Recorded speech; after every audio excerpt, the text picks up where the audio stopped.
Hello everyone! Welcome to another series called The Real Benefits of Chess, where I will be listing the skills I have found are the most useful for real-life scenarios, and you can acquire by playing chess. Of course, there are more ways to get these skills, but in my opinion, chess is the best way since you can obtain these skills while at the same time playing and having fun. Let's start with the video. Many times, we have heard from successful people that if you want to succeed in life, you have to think outside the box. You must be different and willing to do things differently. But what does this really mean?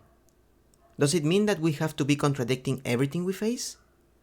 That traditions are wrong and we have to start creating new things?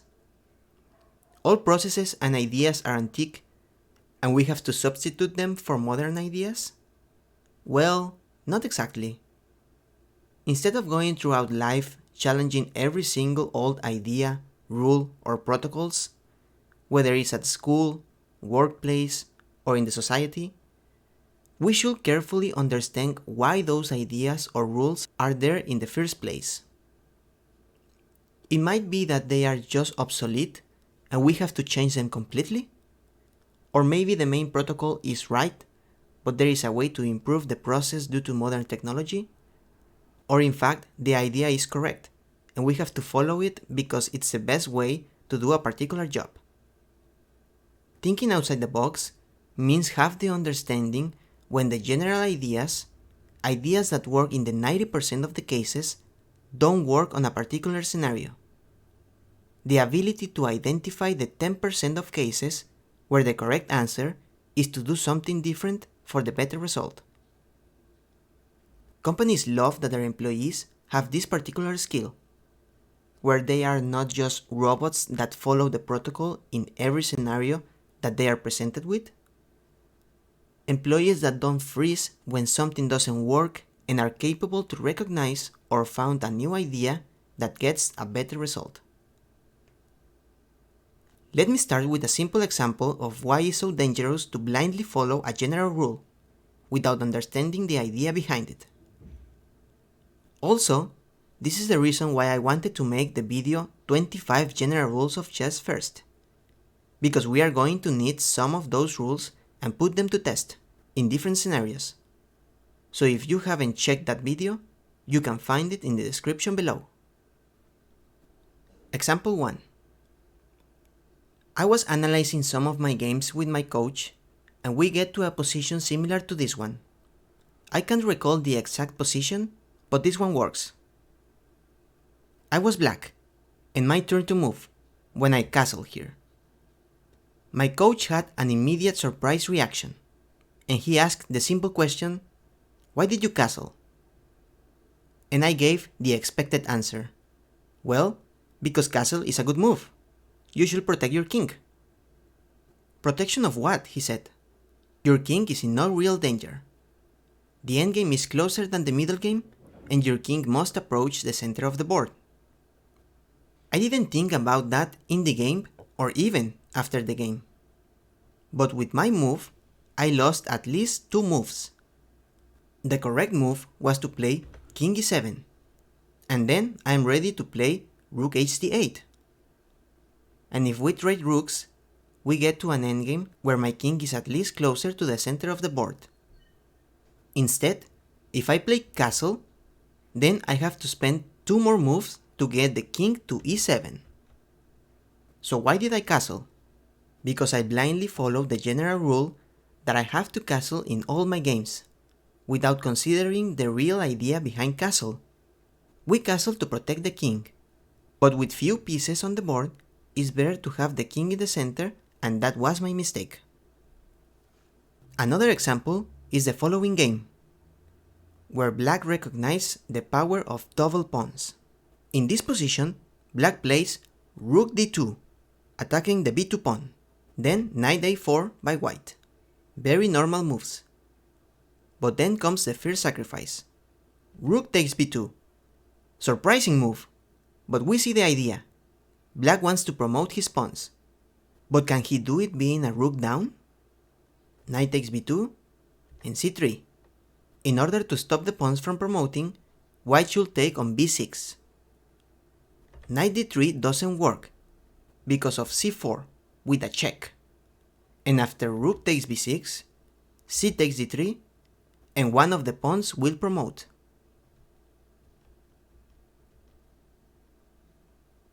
Rook takes b6 has to be played in order to continue. But now c4, completely ignoring the rook.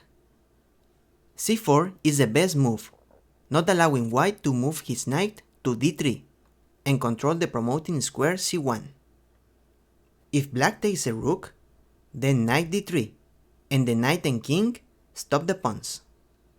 After c4, white plays rook b4 to avoid the c pawn from promoting. Now, if c takes b2, then rook takes b2, and if c2, then rook takes c4. Seems like there is no way for black to promote the pawns. But then, a5, brilliant move. The rook is forced to take on c4. If knight takes c4, then c2 promoting. So after rook takes c4, c takes b2, and the rook cannot stop the pawn from promoting. Who said double pawns cannot be strong? They were able to win against a rook and a knight together. Just impressive. So remember, it's crucial to not only know the general rules, but to understand them and identify when it's better to follow them or to think outside the box. Let's check a final chess example of thinking outside the box, before I go into a personal life experience example that you might find at least debatable. The next example happens in one of my favorite games, which is Nigel Short vs Jan Timman in Tilburg 1991. You might already know this game because it's pretty famous. In this game, both players were playing very well and they reached the following position. Material is equal, but white is clearly more active. In fact, black cannot move too much because the rook on f8 has to keep defending the f7 pawn, and the queen and bishop have to stay in the long diagonal to prevent the white knight getting in the game with knight g5, since queen takes g2 will be checkmate. In addition, black doesn't have any pawn breaks to create counterplay. Black clearly has many problems in this position. But the real important question is, what is white's plan? How can white improve? At first sight, white pieces are in the best position already, and there is no way to improve them. Here is when thinking outside the box must appear. Nigel Short was a powerful grandmaster in the 90s, and he not only knew all the general rules of chess, but he understood them, and he was about to break the golden rule of chess. Now, I didn't really put this as a general rule, because it's too obvious and self-explanatory. King must be safe, castle as soon as possible, means that the king is safer in the corner of the board instead of the middle of the board. Remember when I said that the king is safe in the middle of the board when there are just a few pieces left so the king cannot be attacked so easily?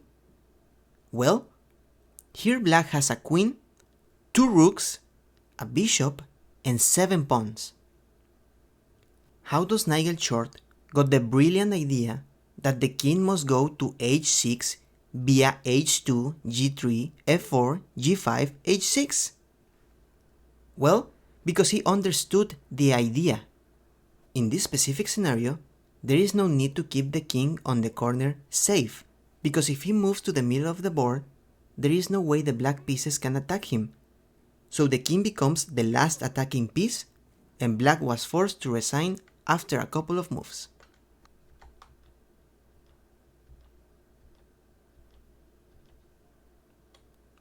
You can analyze this game at home because after bishop c8, there is knight g5, since the battery disappeared.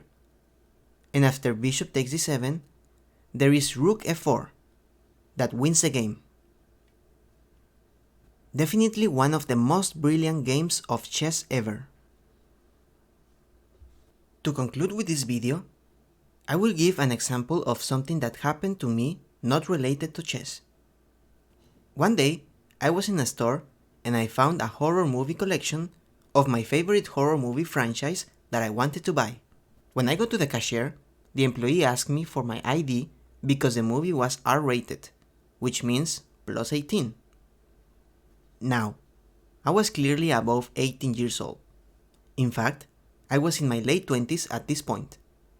But I have to admit that I look a bit younger for my age. I have what people call a baby face, even though I had a beard and a mustache. Anyways, I gave her an ID that the store was not accepting because it was from another country. She asked me to give her another ID.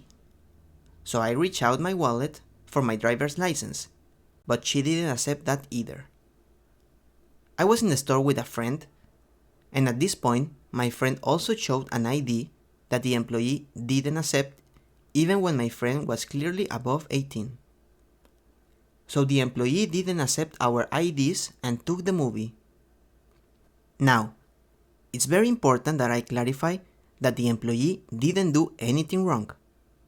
The rules of the store clearly say that they were not accepting those kind of IDs. ID and driver's license from another country. But let's think about the scenario for a moment.